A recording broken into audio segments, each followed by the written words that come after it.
10:30 in Melbourne, you're with John Jost. John. Thanks, Mike. Well, we're now going to talk about UFOs. I've got Paul Norman with me. Paul Norman is the Vice President of the Victorian UFO Research Society.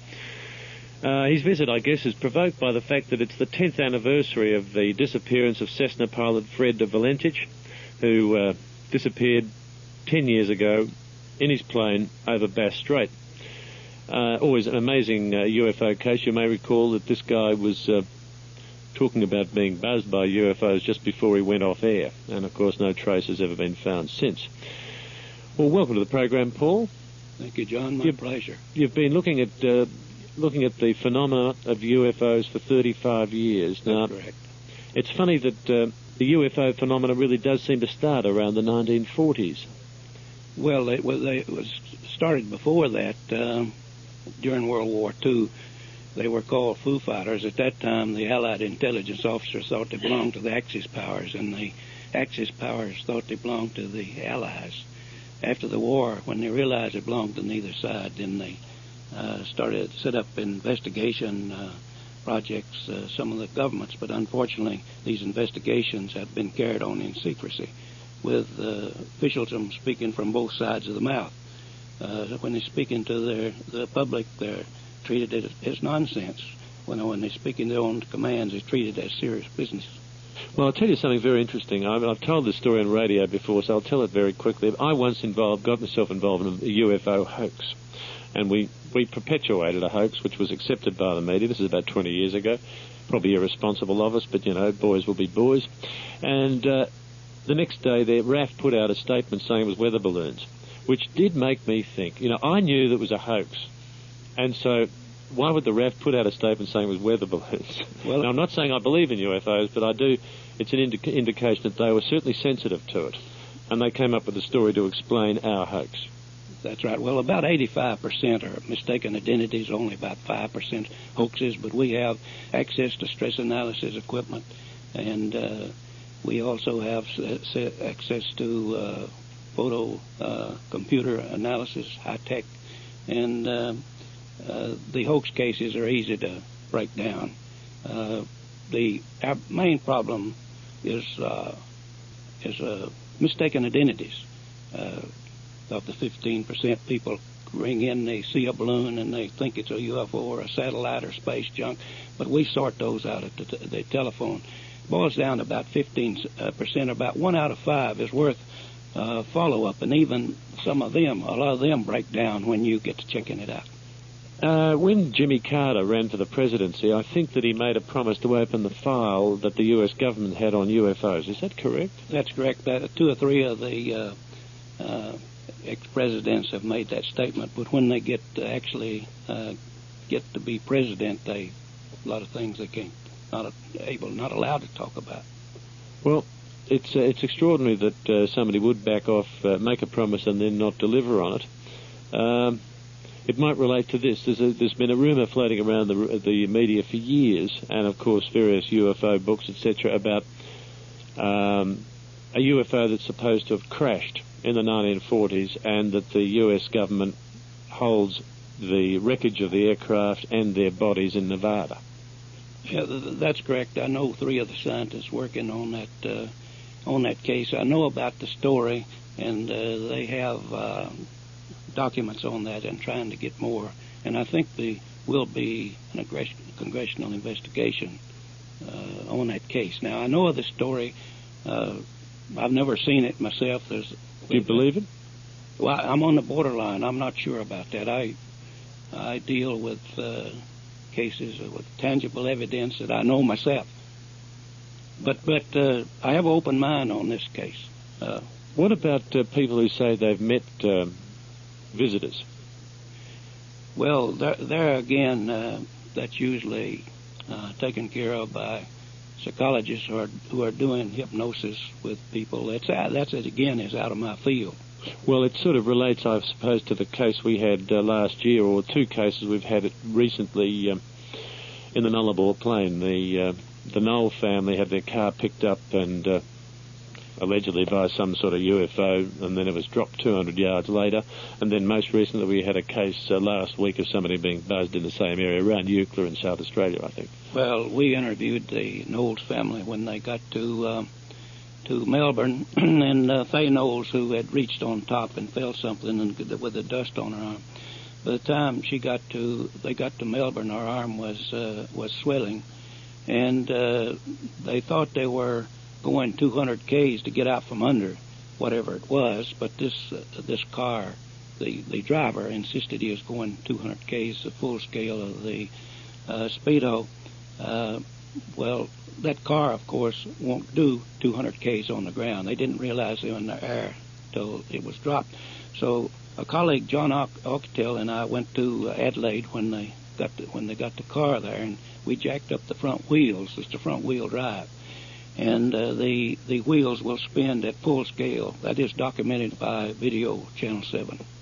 What about the residue material found on the I took car? the samples of that dust back to the United States and gave it to a retired NASA scientist who has contacts all over the world. He submitted it to the Phillips Laboratory for analysis, and it was not brake dust like they had said it was. It was carbon, oxygen, silicon. The strangest thing is there's a possibility that it's astatine. They're still checking on these particles, not only at that university or that laboratory, but the other.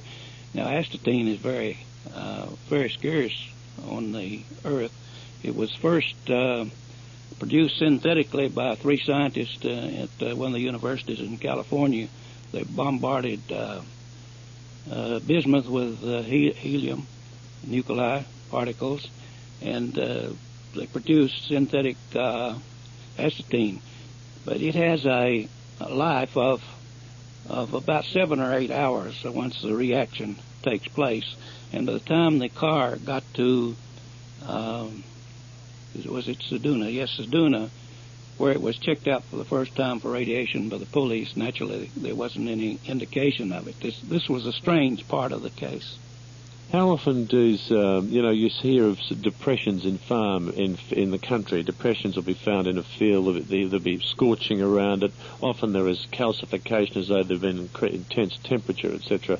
How often do you come across phenomena like that? Well, we have quite a few cases. I have pictures of some of them, and there again we have submit these samples from the center of the edge and the control 100 feet away. It's checked out by what they call a thermoluminescence test. And on some cases, it's been found where the soil had been heated with something higher than sunlight or something like that. And one interesting case up at near Sale, 1980, was, it rained and the water stood in the circle and like beads of mercury or oil, which indicated that the composition of the soil had changed. Those sort of cases. There are a lot of those circles found in Australia, but most of the times no one has seen a UFO, and we check them out if it seems to be interested. But several cases where there's actually UFOs been seen sitting there. Where do you think they come from, if they're there? I mean, I'm not saying I don't know what to make of it, frankly. Somebody suggested to me that UFOs are part of that we invent new myths. We always have to have myths, and that UFOs are part of the sort of the 20th century process of creating our own 20th century mythology. Well, I wouldn't know whether, whence or why, and I'd have to have tangible evidence to make a statement. But I do know that they are operating on a technology far beyond their own. They have complete control over gravity.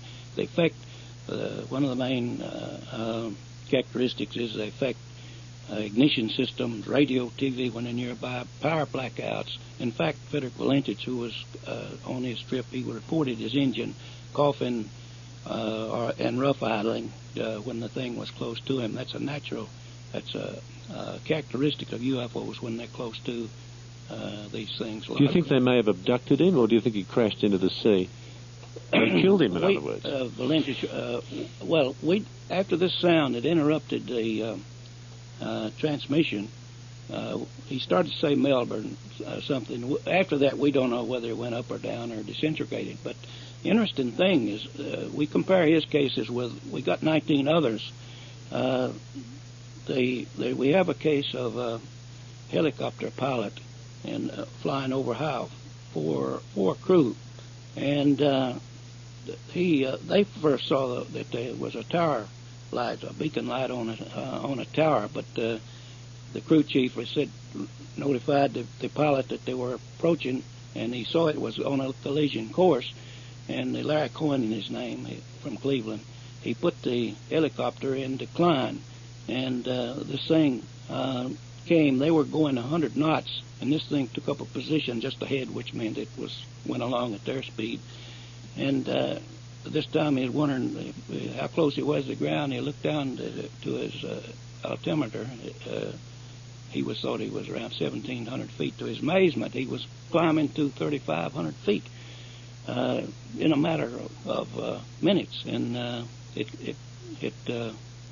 there was a bump and a thud, and he broke loose from the whatever it was, and went on to his destination. But the thing is, he was describing the same sort of object that Valentius was describing: the green light, the maneuverability, and the shape is a cigar shape, long shape, metallic appearance, including a green light, which Valentius was reporting moments before the radio transmission. Well, since the Knowles family car, something on it, and we actually know that it was in the air. The indications are. Well, there's another case that was very interesting, which was made a big burst of publicity. Involved a television journalist, Quentin Fogarty, yes, who was flying, I think, over near New Zealand somewhere, and their plane got buzzed, and they filmed it on the sort of film of these lights. Now, Quentin Fogarty, I know, is not a crank. He's a very, straight, hard-working journalist who, I suppose, was in some ways severely embarrassed by the experience he had, because probably damaged his credibility to even say that it had happened. And yet, I know he would never have made it up. I know he's a very credible man. Well, scientists did computer analysis on those frames. There were about 3,000 frames, and it was an unknown. The problem in this field, there are too many people talking about it who don't know anything about it. You had about 18 different explanations of the Quentin Fogarty case coming from all over the world, all contradicting and unsatisfactory, coming from armchair experts who had never investigated. But Dr. Bruce Maccabee, he's a photophysicist in the United States. He was the chief investigator of that case, and there were 20 scientists on the investigation. 3,000 frames, and it's a genuine case. And no one really came up with any explanation other than that it was an unidentified flying object. Unidentified UFO. Unidentified. Well, are they... I mean, you must have a few... I know you take the engine. I know you're an engineer. In fact, the Herald reported you as running a fire station in Tennessee when you first saw a UFO back in 1946 or whenever. Of course, you're not a... you're an engineer running a Tennessee power station. But we always make mistakes like that, and I make plenty myself, so I'm not attacking the Herald. But clearly you have that sort of engineer's approach to it. There's no room for romance. You're only interested in facts. But you must have some opinions. Now, do you think they're from outer space, or do you think that perhaps they're from here? All I know... I don't know the whether, whence, and why, as I mentioned, but there's no scientists on Earth. Well, the scientists today, the vast majority, will say the maneuvers and operations they're doing, it's against the laws of physics, which is identical to the statement they were making back at the turn of the century when they were saying that the airplane was impossible because it's against the laws of physics. 2 weeks after the first flight of 150 feet, the leading scientific journal of the day was still giving reasons it couldn't be done. Science is not always reality. Science deals with the known. I'm inclined to think they're from elsewhere because there are no scientists on Earth that I know about will, they'll brush it off. We do have a small percentage helping us out on the analysis like this dust. and other... There are a little bit of physical evidence. Yes. Is there a changing... Are the nature of sightings and experiences with UFOs changing, or are they basically the same as they were back in the 1940s? Characteristics like the physical effects they have on people, the electromagnetic effects, the cattle stock in a panic. There is more attention paid to these cases where hypnosis is being used, people who claim that they have been abducted, and there's more hypnosis going on to try to determine. Well, I was glad to talk to you today because I had in last week Whitley Strieber, who's written a book. He's an author, and he's actually been quite a, his publishing career has been very successful.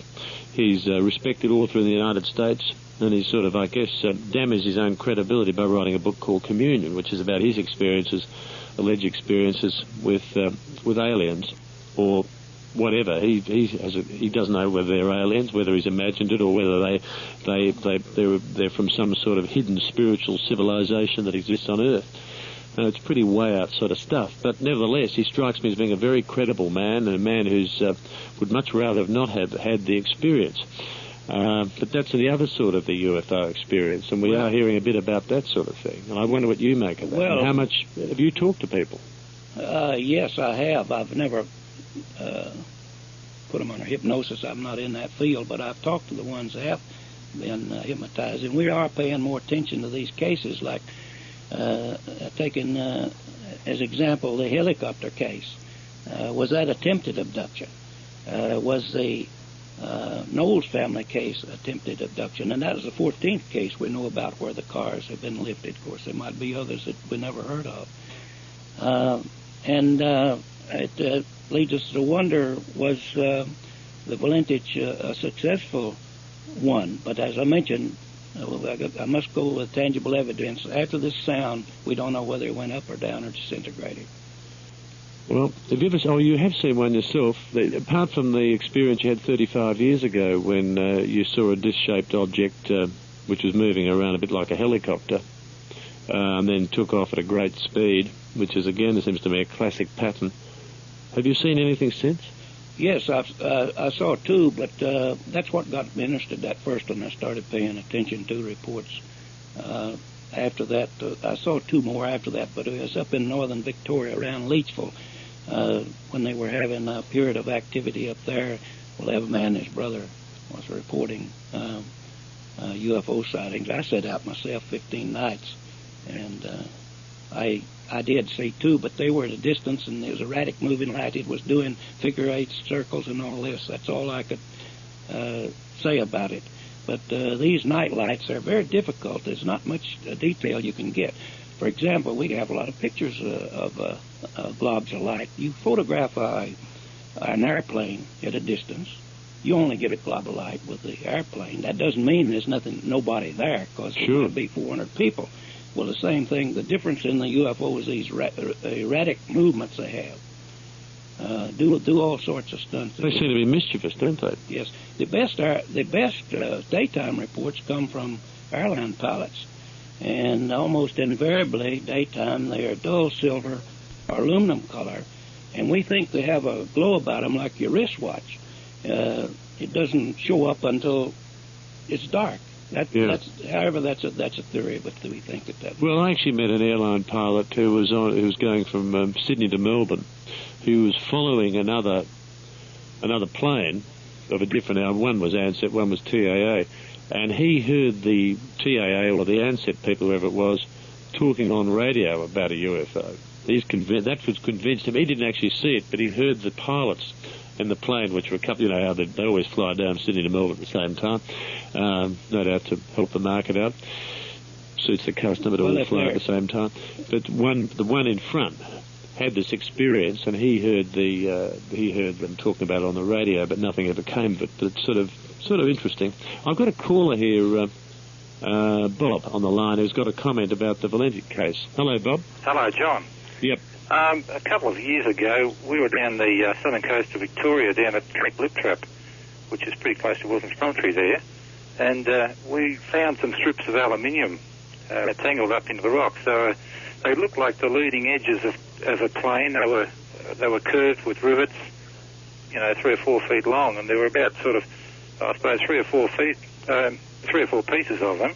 A couple of them had plywood pop riveted to them, but the one piece that sort of looked like the leading edge of a wing, up one end of it was completely melted and twisted. It reminded us of something had really been hot and burnt one end of it. The other end was okay, and I often thought that it could have been something to do with that Valentage case, but I didn't pick them up and carry them back with us because they were so far from the car. Report it? Sorry? Did you report it? I didn't report it, no, because it's one of those sort of things you think, you go back and say something, who do you report it to? The police, and they say, oh yeah, and you never hear any more about it. But I've often thought about it, and when your show was on just then, it reminded me again. Well, it's a bit of a mystery, isn't it? Yes, I wondered how it could be melted so much. This aluminium was really, really hot and just in, as if it's been in a furnace, but the other end was completely, nice and curved and clean. Well, aluminium, have you got a comment on that, Bob? Yes. I'm sorry, on Paul. We're in direct contact with the leading scientists who are taking interest in this subject, and anything like that is found. If you'll send it to this post office box, we're sure you will put it in the top scientists in their hands, and they have access to all sorts of laboratories. Yeah, well, I'll get the name out. Paul Norman. It's the the Victorian UFO Research Society. Post Office Box, Moorabbin, Victoria 3189. Post Office Box, Moorabbin, Victoria 3189. And Paul Norman's the man to write to if you have an experience. Always interested in hearing from people who've come into contact with UFOs. We will keep their name confidential if they so desire. Okay, Paul. Well, thank you very much for coming today. It's one of life's mysteries. You can talk around it in circles, and you'll never get anywhere. I don't know what to make of it myself, but I guess there's something there. Lots of people believe in it now, anyway. Thank you, John. It's my pleasure. Thank you very much, Paul Norman, who's the Vice President of the Victorian UFO Research Society. We're in today in remembering Fred Valentage, the pilot who disappeared with his Cessna over Bass Strait after saying he was being buzzed by a UFO, and it's 10 years ago, almost to the day. 8 minutes to 11, currently 15 degrees. We're celebrating, I don't think that's quite the right term actually, we're acknowledging this month, in fact tomorrow, the 10th anniversary of the disappearance of Fred Valentic, the disappearance of he and his Cessna over Bass Strait. The disappearance, as we all know, I think, has become one of the great post-war mysteries, what actually happened. There's a solid body of thought, including his family, which is quite convinced that a UFO, an unidentified flying object, was involved in Valentich's disappearance in some way. And as I say, it's 10 years tomorrow since it all happened. So in the studio tonight, I have with me a 70-year-old man by the name of Paul Norman. He will be familiar to those of you who are interested in UFOs. He's made it really his life mission, researching UFO cases around the world. He is obviously a believer in UFOs, and although he does admit that there have been a lot of frauds. He's Vice President of the UFO Research Society here in Victoria. Paul Norman, good evening and thanks for coming in. My pleasure. Now, let's start with the Valentic case because it's 10 years tomorrow. Just let's recap. What do you say happened? Well, he was on his way to King Island to get crayfish, and soon after he left the lighthouse vicinity at the Cape Otway, he thought he saw an airplane in the area, and he inquired to the traffic controller, who informed him that there was no traffic in the area. But as the object came closer, he saw that it wasn't. He saw that it was a long shape, a metallic appearance, and it had a maneuverability that he couldn't estimate the speed. And he reported his engine coughing or idling, like this electromagnetic effect, which is a characteristic of a UFO throughout the world when they're close to ignition systems, radio, TV. And one of his last statements was this strange object was hovering over him, and it was not an aircraft. And there was a mystery sound that interrupted the transmission, and after that we don't know what happened. He started to say Melbourne something, and then this sound that's never been explained. Now, this conversation, of course, with Control was taped. Do you believe we've heard all the tape? I think we have. The Department of Transport never did release the sound portion of the tape, although they gave the transcript. Yeah. And the father listened to the tape to identify his son's voice, whether it was, and he seems to think that it was all there. Now, you're not just convinced that it was a UFO in his case because of what was said, because you believe that there have been other cases, don't you? Similar, very similar to this. That's correct. We compared this with other cases. We have a case of a helicopter pilot over Ohio who was describing the same sort of an object that Valentich was describing. Maneuverability, long shape, with a green light that Frederick was describing. Well, Mr. Norman, you've brought in a tape of some of the conversation. Now, this is between the helicopter pilot and who? This was the helicopter pilot telling about his experience. Not about him, his experience. It's him talking about what he saw. That's right. All right, let's have him do a couple of minutes of it, and then we'll comment on it afterwards.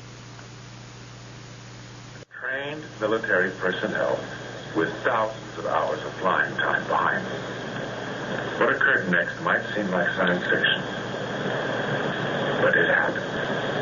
When I last looked at my altimeter, we were 1,700 feet. Then this craft began to move slowly to the west, away from us. At this time, I was worried we were going to hit the ground. And I looked at my altimeter, and our helicopter was 3,500 feet, climbing 1,000 feet a minute with no changes in the control.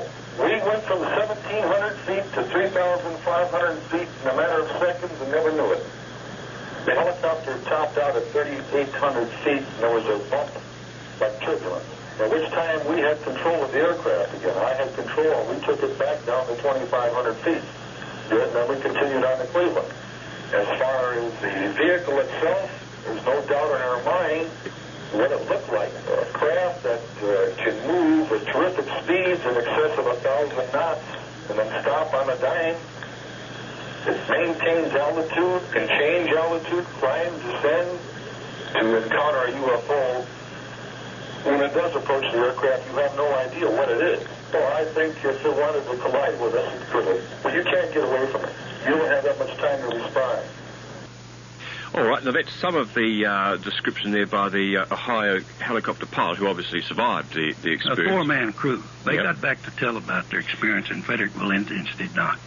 Right. Now, but what is the similarities there between that tape and Valentich? Well, we have wondered, especially since some of these other cases, like the Knowles car being picked up and all that, was the sound latching on to the aircraft. And his description with 19 other descriptions, they all seem to harmonize with each other. Mm. Because you say there are about 20 such cases similar to Frederick Valentich. Yes, some of them we know they have crashed, and others that just disappeared. We don't know whether went up or down or disintegrated. We know of one case that actually disintegrated the plane when a UFO was nearby. In fact, it had fired on the UFO. All right. Now, well, the obvious question to this, and the general sort of question, I suppose, arising out of all these cases, I mean, why do these UFOs only seem to come in sort of isolated cases where someone like Fred Valentich is seemingly on his own, away from other people? I mean, why doesn't a UFO land in the city square here in Melbourne and say, well, here we are? Well, I'd have to know what the motive is before I could answer that. I don't know the whither, whence, and why, but there have been hundreds of people see them at the time around the cities in those areas, but these strange cases are taking place in isolated areas where they come down on the ground and do these things We don't know. We don't know why that is. Because that's what creates the problem where people say, "Well, I don't." Say they say, "Well, I don't believe Paul Norman. I don't believe what Frederick Valentic said." I mean, why can't we just say, "Well, look, Frederick Valentic, unfortunately, crashed his plane in Bass Strait." Well, there wasn't anything floating in what he was describing, what the other people had said. There's some theory. One of the theories is that they gradually revealing their presence, so we won't have a culture shock. That's speculation. I don't know, but we do know that they don't like to be public. These strange cases are taking place in isolated areas. The UFOs don't like to be too public. Well, that's just, obviously they're not. What their motive would be, I wouldn't know. Now, you have seen a UFO. Yes, that's what got me interested back in 1953. I saw an object. I was superintendent of a power station. Whereabouts was this? This was in Tennessee. Right. And I was called outside to see what it was. I thought it was a nice, fine helicopter. It's approaching, coming up the river below the power station, about the speed of a helicopter. And when it got over the station, it stopped for about a half minute. And then it sped away. It was as fast, at least as fast as a jet with no sound. How big was it? About the size of a helicopter? Or bigger than that? I'd say it was a circular. It was a circular object. It's just an estimate. I would say it was about 30 feet in diameter. Did it have lights? Yes, a whitish blue light, blinking on, off, pulsating. About once a second, change, dim, bright, dim, bright. And were you scared when this happened? No, I was awestruck. I was... Right. And were you scared when this happened? No, I was awestruck. I was astonished. No, I wasn't scared. In fact, I thought that, perhaps the wind is blowing the sound away from me. And when I saw it in November in Tennessee, that's wintertime, of course, I went out and got the tip end of the blades of grass, dry grass, flipped it up, and what a little breeze it was going my way. And yet there was no sound? I didn't hear no sound, but people that have been near them, they report a sound similar to a humming transformer and some swishing sound sometime, but they have to be very close to these objects. No, also, when all this happened to you, I mean, did you say to yourself, oh, look, Paul, don't be stupid, there's some physical explanation of this, there's some sort of funny lighting or star system? I tried to think of all this, but then I started paying attention to the reports, started interviewing people. The best reports come from airline pilots. Daytime sightings, that is. And invariably in the daytime, they're dull silver or aluminum color. We think that they possibly have something like your wristwatch, dial on your wristwatch. It doesn't attract his attention until after dark. You don't see this light. However, that is only a theory. So once this had happened to you, and then you noticed other reports, and you felt, God, there's similarities between what I saw and heard. Now, did you actually report your specific sighting? Did you try and report your case to anybody? I told the people I worked with, I was telling them about, there were several reports along about that time. And that same month, there was a pilot, two airmen disappeared while they were investigating a UFO case. It's happened near Kinross Air Force Base in Michigan. The object was first detected by radar, and they had one interceptor at the base, and they scrambled it. They reported this object, and as they got closer to it, first there was a lot of static on the radio, and then it faded altogether. But the radar, they had the blip of the UFO on the radar and the blip of the interceptor approaching. And when they merged, the two blips merged for about 20 seconds. And then they took off. They searched the area like Valentic for about 3 weeks, and nothing was ever found. Nothing was ever found. Well, little did I dream back in November 1953 that I'd involved in the greatest mystery in Australian aviation history. And, of course, you spent, since that time, 1953, you spent most of your years travelling around the world looking at... No, I was in the power stations until 1976, doing this part-time. Right. But after that, I opted for early retirement to do this full-time. It's become an obsession. Well, some people say compulsion, some obsession, depending on whether my friend or foe. Because I mean, I'm sure you've been called, a nut and a crank by many people. How do you react to that? Well, that doesn't bother me. These usually come from people that don't know what's going on. The real little green men are humans who are so green, in fact, they don't realize something's going on that they don't understand. They are the real little green men. As far as green men from outer space, I've been investigating now for 35 years. And I know investigators, personally acquainted investigators all over the world, and I never heard of one case of a little green man. The only little green men I know are humans who so green they don't realize something is going on that they don't understand. All right, now can we move our attention to the situation, I think it was out in the Nullarbor, the family that came from Perth and were coming to Melbourne by car. This was earlier this year. I think you went out there to have a look at their car, didn't you? Yes, when it got to Adelaide, we went out and we interviewed the family. Was it the Knowles family, was it? The Knowles family. Yes, that's right. When they got to Melbourne. And Faye Knowles, who had reached on top with her arm covered with dust. That's right. By the time she got to Melbourne, her arm was swelling, and I suspected it was some sort of temporary radiation. But a colleague and I, John Alcatel, we went out to examine the car when it got to Adelaide, and the driver, he thought he was doing 200 Ks to get out from under the object. He didn't realize he was in the air till it dropped back, and he reported 200 Ks. It's speedo full scale. Of course, that car won't go 200 Ks on the ground, but what we did was check up the front wheels when we got out there. It's a front wheel drive, and those wheels will spin at 200 Ks full scale, which tied in precisely as what he said. So you believe that? That was documented by Channel 7. That's right.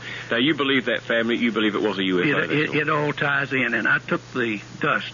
I took the dust samples. So we vacuumed out of the car back to the States with them, and a retired scientist from NASA had submitted it to the Phillips laboratory, right. High technology laboratory, and it was not brake dust. And what was it? Well, among other things, oxygen, silicon, but the most interesting part was the indication that it could have been astatine. Now, astatine has a half-life when it's first split up, atomic elements. For example, it was first synthetically produced in California University, but bombarded in bismuth with helium nuclide. And when that action takes place, it's slightly radioactive, but it has a half-life of 7 or 8 hours. And by the time they had got to Seduna, and where it was checked by the police for radiation, naturally it would have been decayed. But I've recently found, after I went back there, I found another gentleman who went to that area about an hour after it happened and picked up a sort of fiber stuff on it, about a quarter of a mile. It spread it along the highway. And between his fingers, it crumbled in something that resembled, some sort of graphite. But right. It was so light, the wind was blowing it away. And 1 week later, it's important. He broke out the same symptoms as Faye Knowles, only he was admitted to the hospital a few days later. And we're trying to get the two doctors together with his permission to try to determine if this is what happened. Well, it's a strange case. So is Frederick Valentic. Well, the whole thing is just fascinating. I just wish we just knew a little bit more, but that's what you've dedicated the rest of your life to finding out more about UFOs. Now, you're interested in people getting in touch with you, want to either talk to you about various things that they might have seen, ask you whether in fact they may have seen UFOs, or in fact join your society. So your box number is, if people want to contact you, P.O. Box Moorabbin. We will keep their names confidential if they so desire. All right, so if they've got any queries about it, or if they want to belong to the society, or if they've had an experience which they feel you should know something about. Well, how are you... Well, tomorrow is not really celebration day, is it? How will you spend tomorrow? On the telephone, talking to other people, and we've got calls coming in pretty often now where I am about the case, asking questions about it. 10 years tomorrow since Frederick Valentic disappeared. All right, Paul Norman, thank you very much indeed for coming in tonight. My pleasure. Thank you.